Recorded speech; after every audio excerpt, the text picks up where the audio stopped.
अस्सलाम वालेकुम जी। उम्मीद है सब खैरियत से होंगे। तो आज का मेरा व्लॉग है क्रेडिबिलिटी इंटरव्यू के बारे में। बहुत से लोगों के माइंड में ये क्वेश्चन होता है कि क्रेडिबिलिटी इंटरव्यू क्या है और ये किस प्रोसेस के लिए होता है। तो क्रेडिबिलिटी इंटरव्यू बेसिकली आपका confirmation of acceptance of studies, इसको कैस बोलते हैं, उसको लेने के लिए होता है। तो आज मैं आपको क्रेडिबिलिटी इंटरव्यू के बारे में डिटेल्स इंफॉर्मेशन दूंगी। इसके क्वेश्चंस बताऊंगी कि मुझसे क्या क्वेश्चंस किए गए जब मेरा इंटरव्यू हुआ।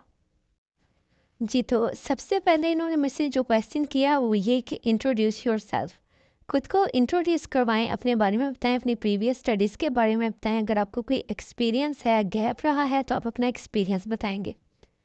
सेकंड क्वेश्चन जो मुझसे हुआ वो था हु इज़ योर स्पॉन्सर। अगर आपकी बैंक स्टेटमेंट आपके नाम पे है तो आप बताएंगे कि मेरी बैंक स्टेटमेंट मेरे नाम पे है और मेरे फादर ने मुझको कुछ अमाउंट गिफ्ट की है या ब्रदर ने जो भी आपको कोई गिफ्ट कर रहा है, तो वो आपने बताना है और वो आपने बताना है कि आपका स्पॉन्सर कौन है। अच्छा जी, थर्ड क्वेश्चन मुझसे ये हुआ कि अगर आपको चांस मिलता है यहाँ पे जॉब करने का यूके में, तो आप जॉब करेंगी या नहीं करेंगी।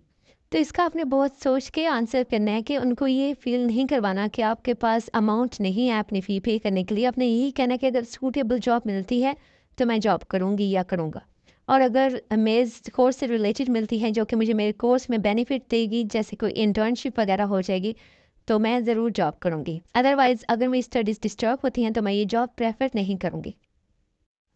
इसके बाद फोर्थ नंबर पे एक उन्होंने मुझसे एक एक्सेप्शनल सा क्वेश्चन किया कि what is your dream day. तो इसी तरह के कुछ एक्सेप्शनल क्वेश्चंस आपसे भी पूछे जा सकते हैं, तो आपने अपने माइंड को प्रिपेयर करना है इन चीज़ों के लिए। तो इसका आंसर मैंने कुछ यूँ किया कि जब मुझे मैं जो कोर्स कर रही हूँ, जो मैंने चूज़ किया, इसकी डिग्री मिल जाएगी और इसकी डिग्री के बाद मुझे जिस दिन जॉब मिलेगी वही मेरा ड्रीम डे है। तो आपने भी कुछ इसी तरह से अपना माइंड प्रिपेयर करना है और कुछ इस तरह के क्वेश्चन आपसे भी पूछे जा सकते हैं। फिफ्थ क्वेश्चन ये था कि what kind of accommodation would you prefer.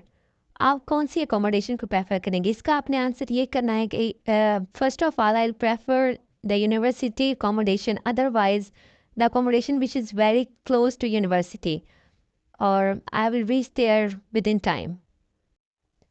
अच्छा, six question, what is the kind of weather in UK. तो यूके में एक्सपेक्टेड वेदर नहीं होता कि किसी भी टाइम बारिश शुरू हो जाती है, किसी भी टाइम अब धूप निकल सकती है। तो आपने मतलब इसी तरह के आपसे कुछ क्वेश्चंस होंगे जो कि ज़रा एक्सेप्शनल क्वेश्चंस होंगे, तो आपने अपने माइंड को इन क्वेश्चंस के लिए प्रिपेयर करना है। माई नेक्स्ट क्वेश्चन वाज कि what is the scope of your course. आपने जो भी आपने कोर्स चूज़ किया होगा उसका स्कोप अपने माइंड में रखना है और वो आपसे पूछा जा सकता है। कि बहुत इंपॉर्टेंट क्वेश्चन है और अक्सर ये इंटरव्यूज़ में, क्रेडिबिलिटी इंटरव्यूज़ में अक्सर ये क्वेश्चन पूछा जाता है। नेक्स्ट क्वेश्चन था what advice would you give to students to choose accommodation, कि आप पेशन किस तरह से चूज़ करें। तो इसका आंसर कुछ यूँ किया था मैंने कि आप स्टूडेंट्स को वेबसाइट्स बता सकते हैं different, booking.com, spare room, Amber students, ये बहुत अच्छी वेबसाइट्स हैं और आप भी इनके ज़रिए अकोमोडेशन बुक करवा सकते हैं। नेक्स्ट क्वेश्चन था वाई यू चूज़ यूके। तो इसका आंसर था कि यूके की डिग्री होल्डर्स को पूरी दुनिया में एक रिस्पेक्ट मिलती है और उनको बहुत जल्द जॉब मिल जाती है। हमारे अपने कंट्री में यूके डिग्री होल्डर्स को बहुत रिस्पेक्टेड जॉब मिलती है। तो इसी तरह से आपने भी अगर कोई इस तरह का क्वेश्चन आ जाए तो ये क्वेश्चन करना है कि यूके में एक स्टडी का एक मेयार है कि बहुत स्टैंडर्ड स्टडी होती है यूके में। अच्छा, नेक्स्ट क्वेश्चन था how you will manage your expenses in UK, कि आप अपने यूके में एक्सपेंस किस तरह से मैनेज करेंगे, क्योंकि यूके एक बहुत एक्सपेंसिव कंट्री है। तो आपने यही कहना है कि मेरे बैंक में इतनी अमाउंट है कि मैं इजीली अपनी स्टडी के ड्यूरेशन में अपने एक्सपेंसेस को मैनेज कर सकता हूँ। अच्छा जी, जो नेक्स्ट क्वेश्चन है ये बहुत कॉमन क्वेश्चन है और ऑलमोस्ट हर स्टूडेंट से ये क्वेश्चन किया जाता है। How is your previous study related with your current course.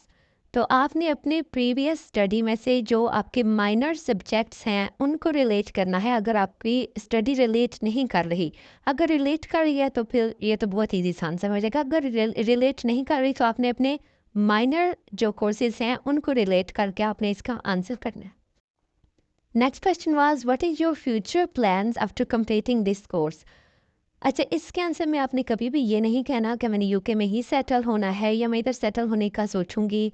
आपने यही बताना है कि after completing this course I will turn back to my country and will do a good job. तो आपने यही बताना है कि मैं अपनी कंट्री वापस आऊँगी या आऊँगा। यूके सेटल होने के बारे में आपने बिल्कुल भी नहीं बताना। My next question was what is your course duration. तो आपने जो अपना कैश लेटर होगा उसको बहुत अच्छे से पढ़ना है, उसके ऊपर आपका कोर्स ड्यूरेशन होगा। मुझसे टोटल 17 क्वेश्चंस किए गए थे, जिसमें से मैंने आपको 13 बता दिए हैं। 4 मुझे भी याद नहीं, यार मेरे माइंड में नहीं है। तो आपने इसी तरह के क्वेश्चंस को माइंड में रख के क्रेडिबिलिटी इंटरव्यू की प्रिपरेशन करनी है। Thank you so much.